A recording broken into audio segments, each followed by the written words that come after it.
Today's couples are enduring a lot of hardships and challenges. And today we're going to talk about two of the top causes for people to split up and separate. Hi, I'm Dr. Rachael Coleman, and today joining me are the Templetons, Willie and Donna Templeton. Thank you for coming out and sharing with us today. Thank you for having us. Thank you for having us. I'm not concerned about how people look at us as being, quote unquote, the perfect couple. Oh, I said, someone said to me, I want a marriage like yours. And I did, and I said to them, I says, time out. You might like year one and year two, but year 5 and 6, I don't know if you want to do that, So I say, be careful who you want to, quote unquote, be like, because you never know what they've been through to get there. That's right. And we do share a story Yeah. when we're actually coaching individuals, because when we get to the part that says for better and for worse, right. we want them to know there's going to be some worse. We've been through some worse. And so, but you can get through it together. That's good. You can't change the past, but you can learn from it, grow from it, and move forward. All right, so there are other areas of marital stress Yes. that a lot of couples experience, and that is that of finances. Yes.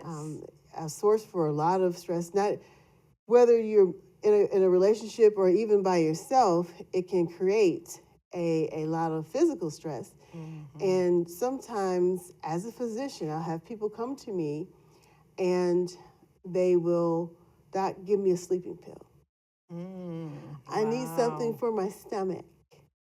I'm anxious, or I'm feeling, depressed. So how can you help me? But the real root of the cause, a lot of times, they won't share initially, is that they're really dealing with a lot of financial stress. Yes. And getting to the root of the problem is going to be key, as opposed to just prescribing a pill. Everybody just wants a pill to make it better. Let's handle this. Let's get in and get out, and everything will be okay. But the real problem is that of the finances. And so, moving on to talk about marriage and money. And you also have some additional credentials as far as helping people with finances. Can you tell us a little bit about that? Yes. Well, I retired the end of December last year, 2024. Congratulations. And yes, thank you. It's a wonderful life. and and so one of the things I knew about me was that, okay, I still want to do something. I'm not one just to go home and watch TV all day or, try to figure out what's next. I still need some structure. I still need to, have a little extra money on the side. And some socialization, too. And socialization, and even make some extra money, because I like to travel, and now I got more time to travel. So, so all of that. And a friend of mine approached me and presented an opportunity, and I said, oh, okay. And so I looked into it, and I said, this is interesting. It was about financial education. Okay. And me personally, I said, well, I'm not really a strong financial person to where, I would like to, just be in finance and work with numbers and all that kind of thing. But if there's purpose in it, right. If I can see it as ministry, then that changes my outlook on it. And so when I went through the training, I had to get licensed in the state of Ohio. And when I went through the actual training, I saw this is a much needed ministry. Yes, it is. It plays right into stewardship. But the thing that really got me was, if I had known what I know now in my 20s, I could have probably retired as a millionaire. Right. And helped so many people also learn how money works and how to make your money work for you, and not you just working for your money.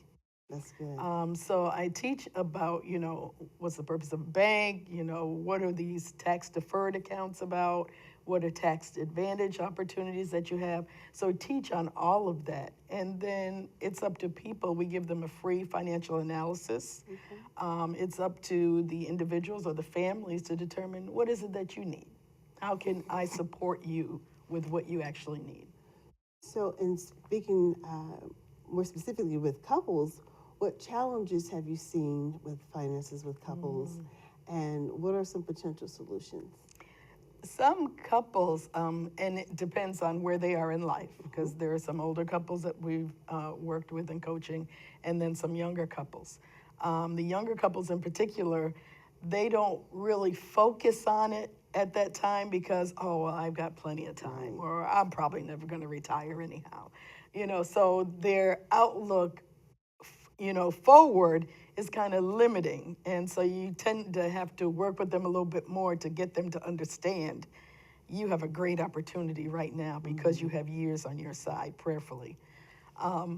And so that's some of the struggle when you're dealing with certain generations. And it is a generational thing. So when I'm working with, the older generation, of course, their thing is, I want to retire. Right. And I need to make sure I'm financially secure. Am I going to be financially secure? And so we sit down and we go over their picture with them. And that's what the financial analysis does. Just determine, okay, are you meeting your insurable need? Do you know what your FIN number is, your financial independence number? So we explain all of that and put it in layman's terms so that they can understand it. Many times, and we have the thing where we always say the rich get richer and the poor get poorer. And I found out that it's just because of a lack of understanding. There's no financial education in the schools across the board. And then some families are disadvantaged because they really came from a household that didn't teach them how to invest or how to save and about emergency funds. Nobody taught them about it, so now they're not teaching their children. So you have this generational thing going on where there's just a lack of knowledge. So, of course, there's one thing as far as being prepared, but do you see anything within the couple's relationship that creates more stress regarding money? Is there anything that any wisdom to share there? We can use our example. Which one? So we had when we first got married, we were everything was gonna be together. Your money is my money is your money, and we had one bank account. That was not better together. And she had a debit card and I had a debit card. And when I got hungry, I swiped my card. And when she went to the grocery store, she swiped her card, and her card came back insufficient funds because I kept swiping the card, doing this and doing that, and I'm thinking in my mind, not putting nothing in the checkbook and all that. And so she came home. She says, "Listen, this is what we're gonna do. I'm gonna have a bank account, and you have a bank account.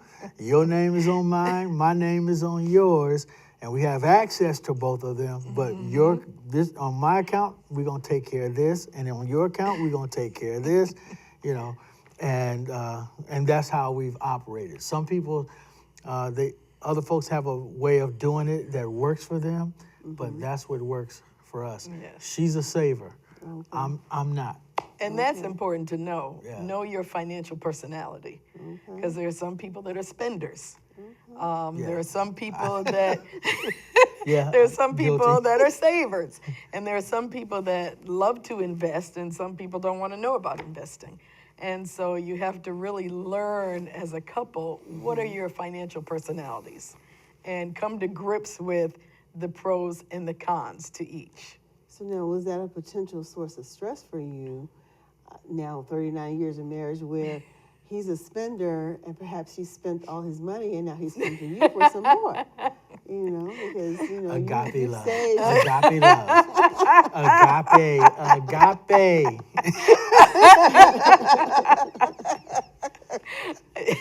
That could be, and at times it was a point of frustration, especially if I came home and, I come home from work and, as normal, I flip the light switch on and what? No lights, no electricity. What's going on? That's why he's laughing, because that was one of his. That came from his account. So, so there was some of that, and that was frustration. Okay. Now, yeah, we can laugh about it because we're beyond that. But yeah, you do go through that. We went through the the electricity being off, so therefore, in the middle of summer, we were in Massachusetts at the time. In the middle of summer, there being no air conditioning, and sleeping on a mattress, opening the front door. But that was working. That was working Yes, together. that was working together.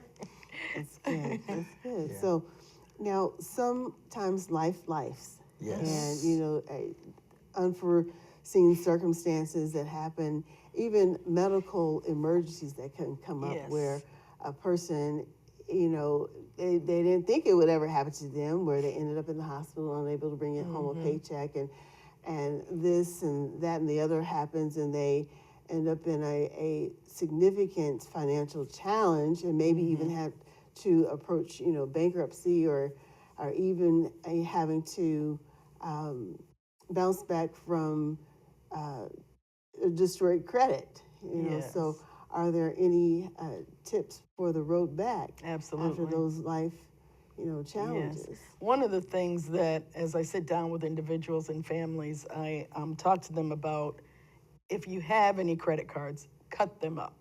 Cut them up. Get rid of those credit now, cards. Donna, I don't want to let go of Yeah. my credit cards. She started twitching over here.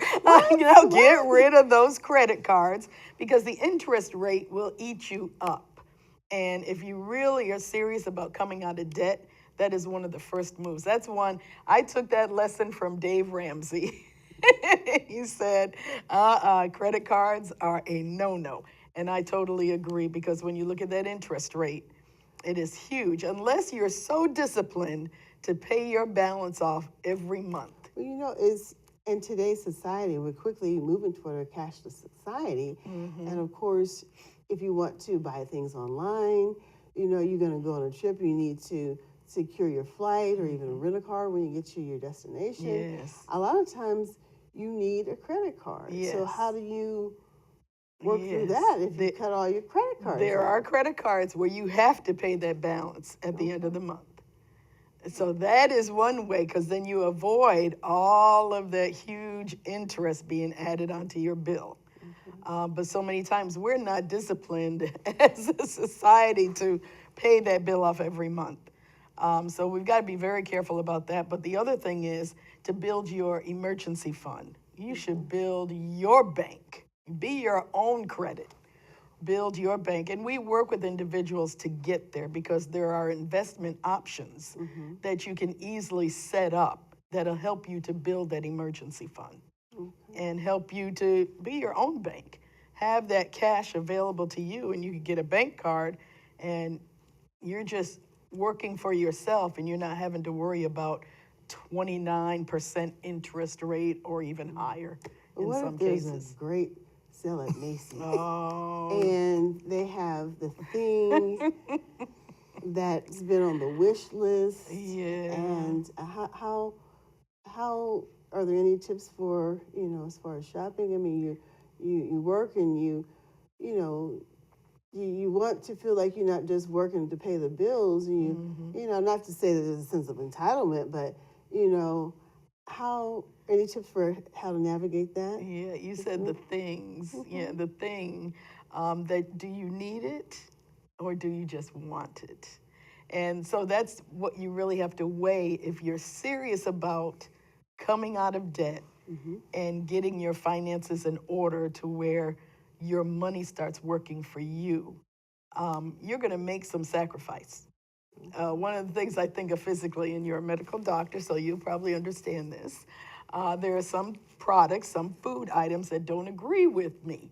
And so one of the things I discovered, I said, oh, I've got to leave dairy alone. Now, I love cheese. I love ice cream, but it don't love me.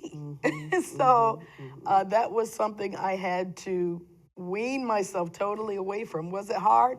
Absolutely. It was very hard.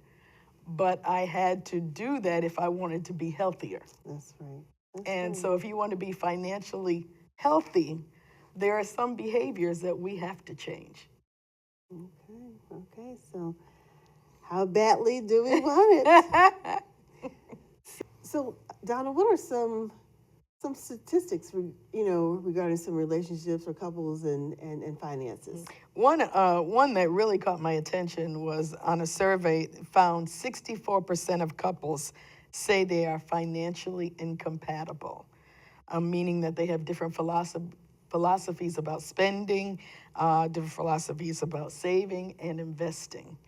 And so when you look at that, there's always this disruption That's in almost the 2/3. yes. One, two. Yeah, I mean, that's exactly. most. That's Wow. high. There's always a disruption around finances, and finance is one of those areas a lot of couples end up divorcing over. And so that percentage is that high is not surprising, but it's way too high.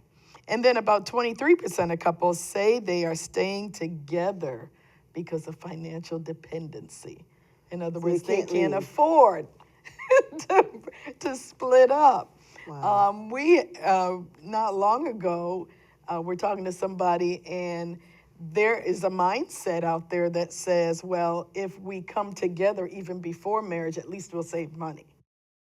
And so finance plays into our relationships big time. Wow.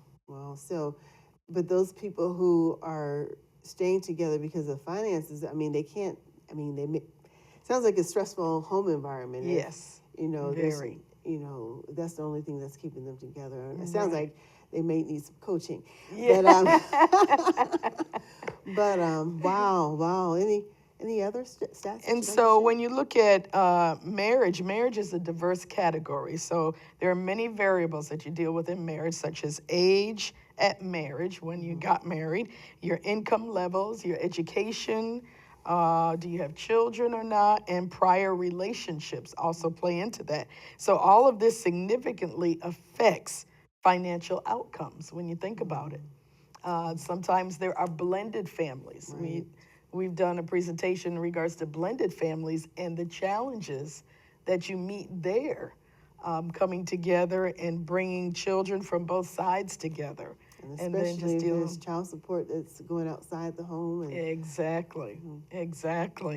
And then lastly, I wanted to touch on the implication here, how finances are managed. It's not just how much is earned affects the long-term financial stability in marriage, in relationships. So it's not just how much is earned, but it's how it's managed.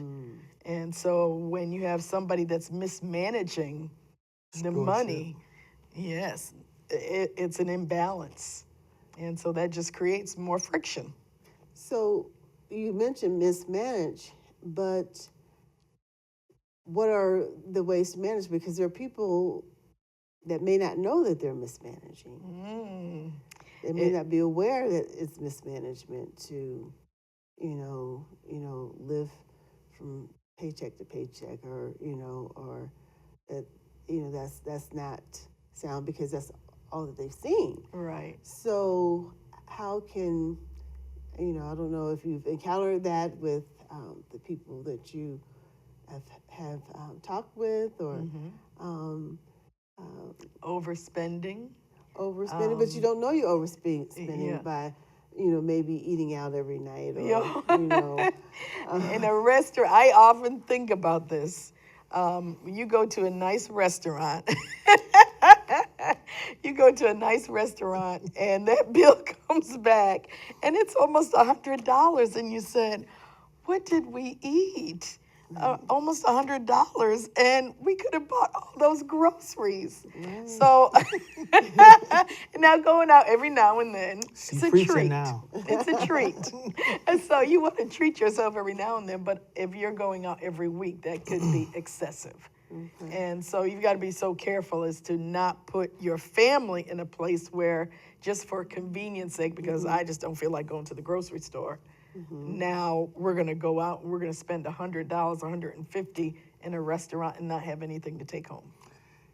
is one thing that I thought about. I said, people will come to the doctor and say, hey, I got this thing going on in my chest or my kidneys or something, and well, what do you drink? Oh, every day I drink about a 6-pack of Coke every day.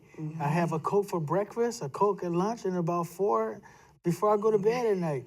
And most doctors say, well, you need to stop doing that because you're hurting yourself. And they'll say, I've been doing that all of my life, so it never bothered me. And so that's typically when people don't understand or don't know what they're doing is messing up, is because it's something that they've done all their life and they've gotten used to dysfunction rather than talk to somebody to get the help. And so when that light comes on, they're glad to be a part of that. That's good. Yeah. That's an excellent analogy. And yes, I do have patients who, are drinking that 6-pack of Coke or beer, I mean, Yep. and they've done it for so long that, that's their norm. And of course, helping them to see how that's, playing a role in their health. And so likewise, if you save the cost of those sodas instead of drinking them and drink more water, that could help a lot too. So, Absolutely.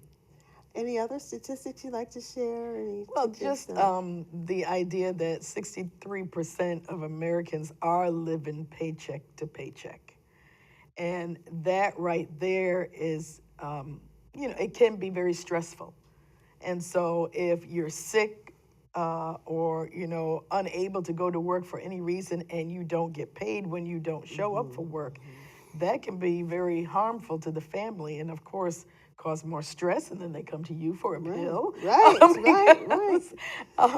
But it can be very stressful. So getting the finances in order and is very important, and not to be ashamed that you don't know. It's so important just to get the education. Don't be ashamed that you don't know. Many of us didn't know.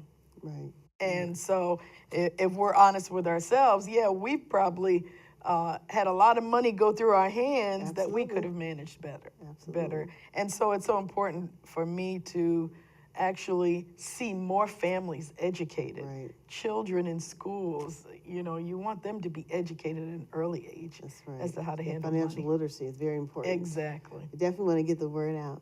Exactly. Now, how do you share some of the financial education that can help people to kind of get out of a rut? Good question.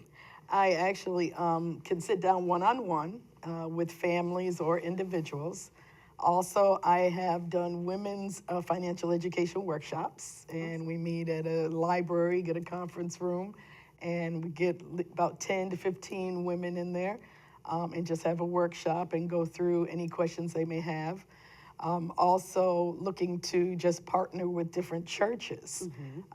And we've done marital workshops, and now I'm going to branch out and do some financial coaching workshops with churches. One of the things that we've discovered, and we've actually experienced it in our family, is that there are people that are leaving here without any kind of life insurance.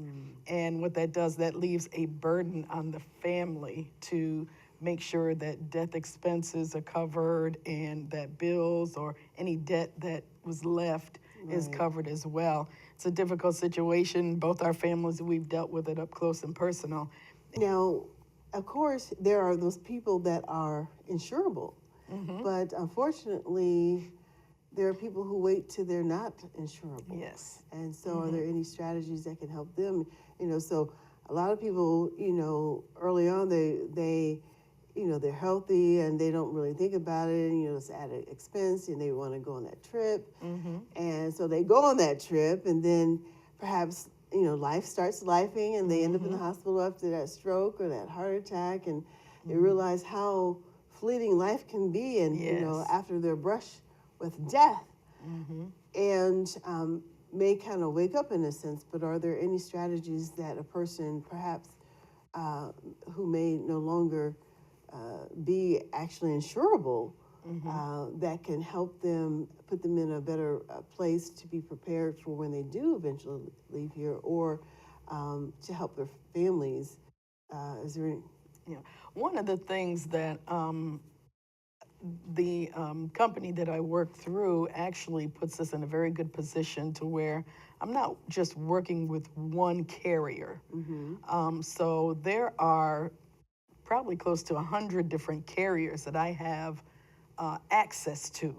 And so while one may not insure you because of your ailment or your illness, another one sometimes will. Now, you may not get the amount of coverage that you originally desire, but some coverage is better than no coverage. That's true. And so just having access to so many different carriers and so many different products is a huge plus. Because many times if you go to an insurance agent, they're going to tell you, well, we have A, B, or C. Right.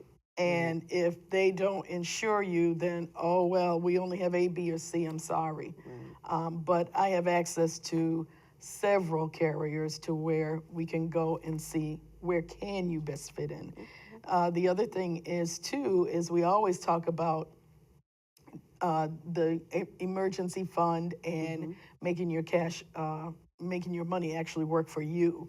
And so there are, not to get into details on products, but there is something called an Index Universal Life, and where you actually are investing at the same time you're building your death benefit. So there are options out there, but it's a case-by-case basis. Okay, that's right. Everybody's situation is different. Yes.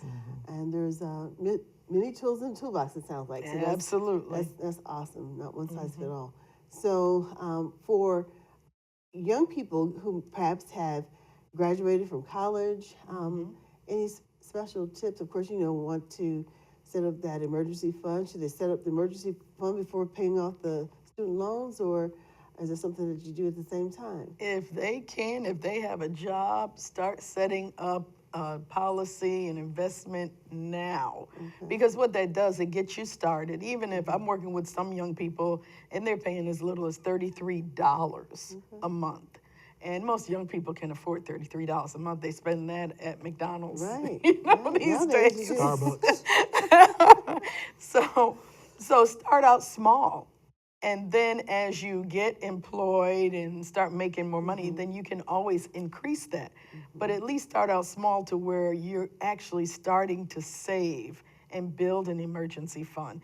It may not build as fast as you'd like, but eventually you'll get there. So just start out small is my advice to anybody in college. And nowadays, college athletes are coming up, they are gaining more and more money, especially if they have a name, image, and likeness agreement. So use your money wisely. Being savvy with the resources. Use your money wisely. Don't, just spend, getting nice cars and jewelry and clothes. That all eventually fades away. Find out too that when people are healthy financially, pretty much everything else kind of smooths out as well. Yes. If they just take the time to do the things that are necessary. And then when you're healthy financially, there's less stress, like I mentioned before. Right. Yes. And maybe need for less medication. The blood pressure can kind of normalize when we're not stressed out about our finances, can sleep a little bit, so we definitely want to address the financial health and hopefully ultimately build, sound financial foundation for generations to come. Absolutely. All right. I know you want more, but that's all for now. And until next time, be in health.